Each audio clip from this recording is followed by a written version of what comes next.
dans cette nouvelle vidéo. Alors comme vous avez pu le voir dans des petites précédentes vidéos, vous voyez souvent apparaître cette petite tête et en fait il s'agit tout simplement de Bingo. Donc c'est le cheval d'une amie, elle me le confie en fait, je le monte quand je veux en fait, ça le maintient un peu à l'entraînement, ça le fait sortir, ça lui fait du bien. Je vais donc le monter minimum, on va dire 1 à 2 fois par semaine, ça dépend le temps parce que en ce moment on sait très bien que c'est rempli de boue, de gel, de neige, etc. Donc bon, on s'adapte. Mais je dois avouer que je rencontre un gros problème, j'appellerais ça un gros problème moi avec lui. Petit problème de comportement en fait que j'ai vraiment du mal à comprendre. Ça se passe en général lors du pansage. Et c'est pour ça que j'ai eu la magnifique idée en fait de filmer tout le déroulement d'un pansage quotidien sans faire de chichi quoi, le plus simple des pansages au monde.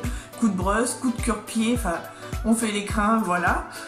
Et donc j'ai filmé en fait donc ce moment pour que je puisse en fait visualiser sur un écran parce que je trouve ça totalement différent, ça apporte ça apporte un autre œil quoi qu'on n'a pas forcément le ressenti sur le moment. On peut beaucoup plus analyser je trouve les choses en se regardant à l'écran en fait, que ce soit pour le cheval comme pour nous. Je trouve que pour les deux cas en fait ça marche super bien.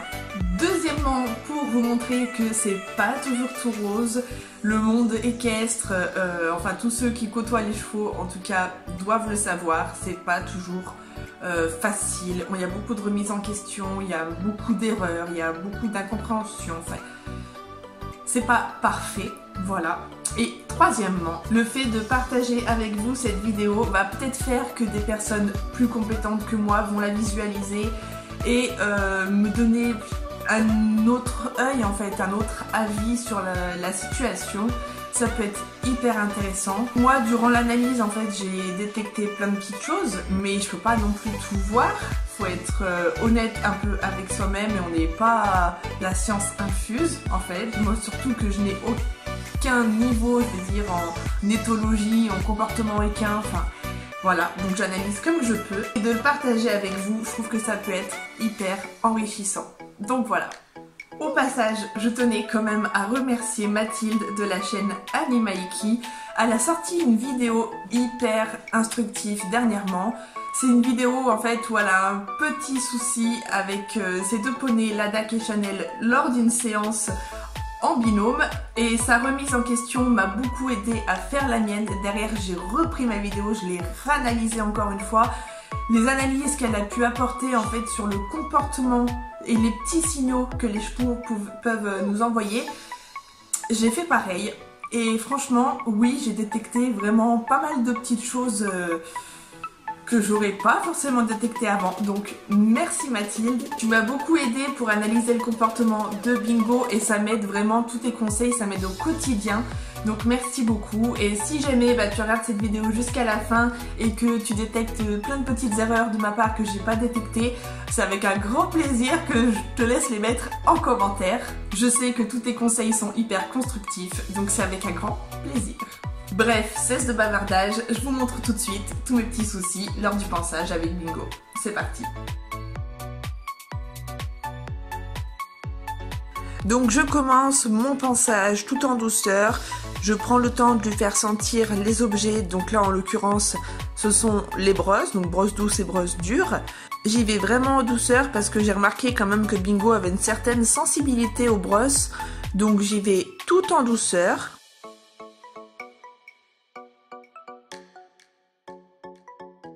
Au bout de 2 secondes, je me rends compte que mon attache elle est trop longue. Bingo il a trop l'opportunité de me mordre parce que faut savoir que Bingo il adore venir vous mordre dès que vous avez le dos tourné. Donc je rectifie mon erreur, je reprends mon pansage et là vous voyez que Bingo manifeste un petit mécontentement quand même sur mon action. Il l'exprime par un petit coup de nuque en fait sur l'attache. Clairement il me dit, je pense que ça lui plaît pas du tout, que je l'ai attaché plus court, mais moi je reste sur ma position car je reste quand même prudente. C'est une question de sécurité quand même, j'ai pas envie de me faire mordre la fesse.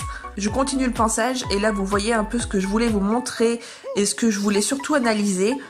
Encore là c'est léger, mais regardez, il réagit et me serre contre la clôture.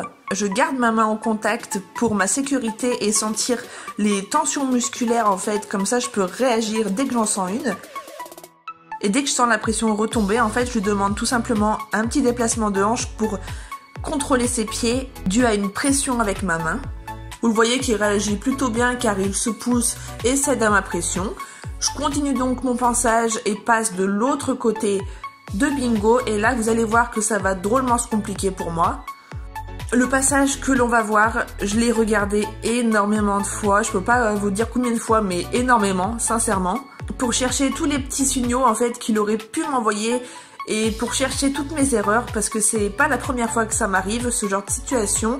Donc je vais vous passer le passage avec quelques ralentis pour qu'on puisse bien détailler en fait et analyser le problème.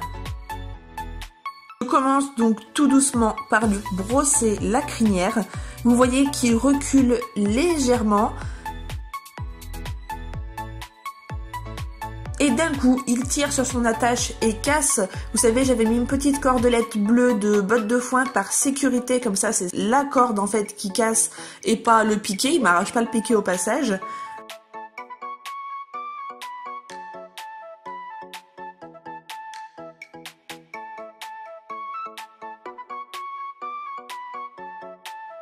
Il dirige son regard sur moi, ça je l'ai bien remarqué. Par exemple, sur cette action-là, je n'arrive pas à trouver la raison de son comportement. J'ai beau analyser, je comprends pas. Donc je continue, je rattache Bingo, reprends mon pansage. Et là, vous voyez donc qu'il dirige directement sa tête vers moi. Et comme vous pouvez le voir, au moment où je me replace sur son côté, il réagit avec un mouvement qui m'oblige à bouger moi mes pieds. Donc il me serre de nouveau sur le côté. Vous voyez que je mets tout de suite ma main en contact pour garder une distance de sécurité et garder un contact en fait pour sentir sa tension musculaire. Mais il accélère son mouvement et là moi ma seule réaction ça a été de lui mettre une fessée pour lui dire « Oh mon gars, je suis là, arrête ton délire ». Il continue, je me décale au maximum de lui mais en me rapprochant de plus en plus de la barrière et là je me rends compte que je suis complètement plaquée contre.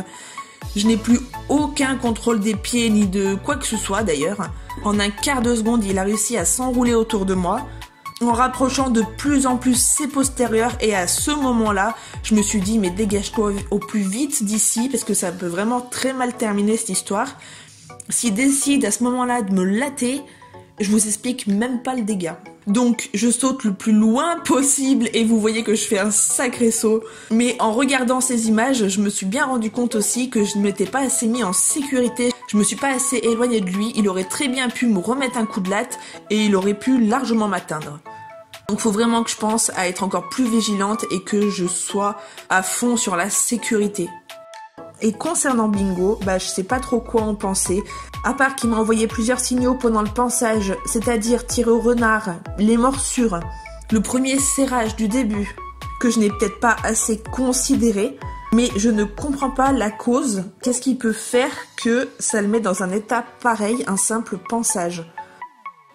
Donc sur le coup, j'ai vraiment énormément pris sur moi. Je n'ai pas su comment réagir à part lui faire déplacer ses pieds. En fait, je l'ai détaché, je lui ai fait faire un petit tour sur lui-même, histoire de dire quand même c'est moi qui te contrôle, mais bon, je sais bien que là je suis totalement ridicule. Je pense vraiment pas que ça soit la bonne solution. Je lui explique quand même une seconde fois qu'on ne fait pas ce genre de choses avec un ton assez direct. J'ai vraiment pris une grosse voix, mais encore une fois, je pense pas que ce soit la solution. Une fois que j'ai réussi à prendre sur moi, que je me contrôle un minimum, je reviens sur l'endroit du pansage qui a posé problème, avec une longueur de longe plus conséquente pour qu'il broute et qu'il m'oublie 2 secondes. Bizarrement, ça a pas mal fonctionné, car j'arrive à finir de le brosser tranquillement dans le calme. Je passe ensuite à la brosse douce, donc je change de côté. Je me remets de son côté gauche. Et là, ni une ni deux, il recommence immédiatement à exprimer son mécontentement et à me serrer de nouveau contre la clôture. Cette fois-ci, je me pose même pas de questions, je me suis dégagée tout de suite. J'ai pas attendu de me mettre en danger. Et j'ai pas cherché à aller plus loin non plus dans le pansage en fait. J'ai pris mon cure-pied et donc je suis passée au curage de ses sabots, qui s'est pas trop mal passé. Bingo était occupé à brouter, donc il ne m'a pas trop calculé, mais j'avoue que j'ai vraiment choisi la solution de facilité en le laissant brouter pour être tranquille en fait. Mais sur le coup, je me suis dit laisse-le tranquille, laisse-toi tranquille toi aussi, finis tranquillement, fais retomber la pression. Je voulais à tout prix que ça redescende, pour lui comme pour moi, pour essayer de finir quand même sur quelque chose de pas trop négatif. Et ça s'est pas mal déroulé.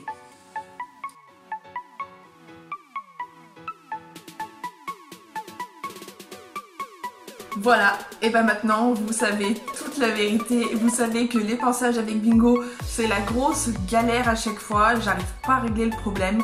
J'ai essayé de lui mettre quelquefois un seau de grain pour l'occuper, etc. Pendant que je le pense, effectivement ça marche, mais je trouve que la solution de facilité en fait c'est pas la meilleure. Moi j'aimerais bien régler le problème pour de bon, parce que c'est pas marrant ce genre de situation, franchement. Là je vous dévoile aujourd'hui, mais ça n'a pas été facile parce que regardez en pleine face comme ça les grosses erreurs et les problèmes qu'on peut avoir avec son cheval ou le cheval des autres, c'est pareil, du moment que ces conflits, de toute façon ça frustre, donc voilà. J'aimerais vraiment le comprendre pour qu'on arrive à arranger la situation et que tout se passe bien, que ce soit même agréable pour lui, hein, pourquoi pas. Surtout si vous avez envie de laisser un commentaire, n'hésitez pas. Si vous avez détecté quelque chose que moi j'ai pas détecté, laissez-moi un commentaire. Du moment que c'est constructif, ça me fera énormément plaisir. N'hésitez pas. Si jamais vous avez eu le même problème, que vous avez réussi à trouver une solution, je veux bien la connaître. N'hésitez pas à laisser un petit pouce bleu si vous avez aimé que je vous partage mes galères avec mes chevaux. Je vous fais à tous des gros bisous et je vous dis à très bientôt dans une prochaine vidéo. Salut!